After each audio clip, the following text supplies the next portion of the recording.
When we first started asking about floating Alaska's wilderness rivers back in the mid-90s, in Anchorage, the first suggestion always seemed to be, what about the Alagnak? Have you tried the Alagnak? And it was so frequently suggested that it seemed that the Alagnak was the easy button float, at least in Anchorage, and so we declined. We passed on it. Until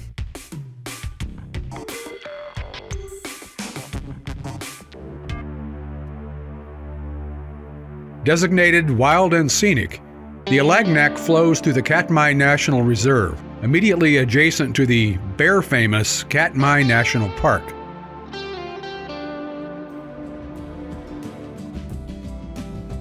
A short commercial flight from Anchorage to the town of King Salmon, and then a shorter air charter flight brings us to the Alagnak's headwater lakes, an upper headwater of the large Kvijak River. A short float with excellent fishing, amazing wildlife, and few major rafting obstacles, the Alagnak has long been popular with guides, lodges, and do-it-yourselfers like us. Alagnak Lake is probably considered to be the official headwater of the Alagnak River, as the outlet that bears that name exits the lake, flows southwest for a couple of easy miles, and then enters a narrow, rapid-filled canyon, which continues nearly until its confluence with the Nunvianek River, which begins as the other source of the Alagnak, at Nunvianek Lake.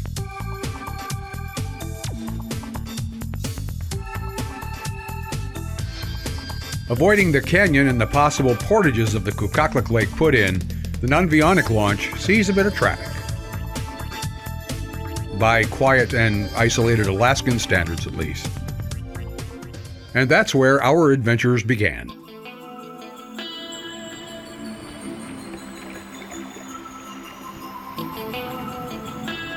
Once past the staging area at the lake, there's plenty of isolation, maybe more wildlife than you want to see.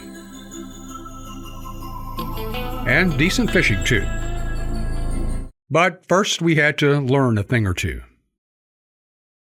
We decided to float down past where most people take out so we could experience more of the Alagnak. And the further down we floated, the more we couldn't find a place to camp.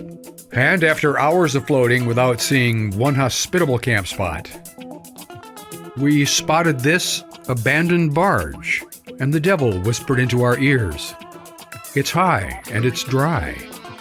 Maybe we should stay here."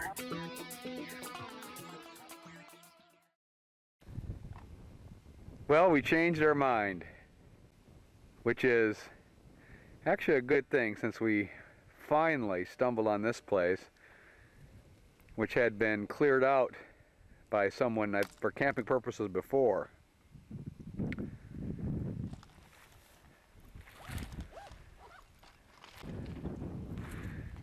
We had visions of someone rolling up in a boat at 11 o'clock at night saying, private property, you have to get off this barge.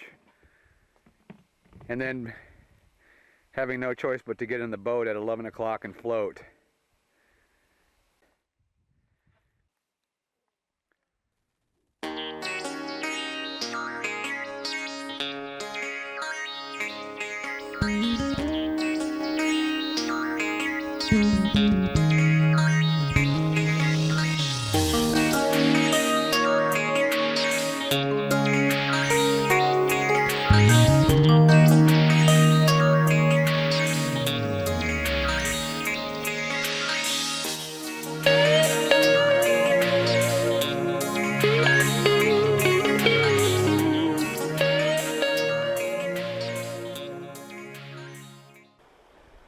The only gravel bar we've seen, and it's huge.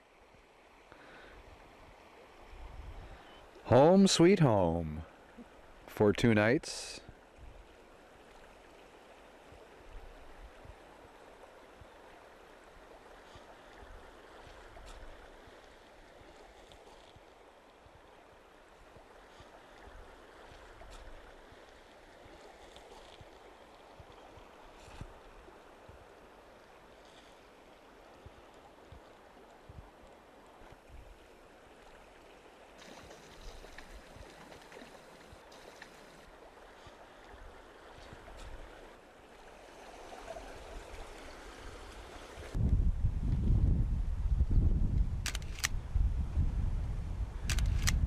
Camp Pet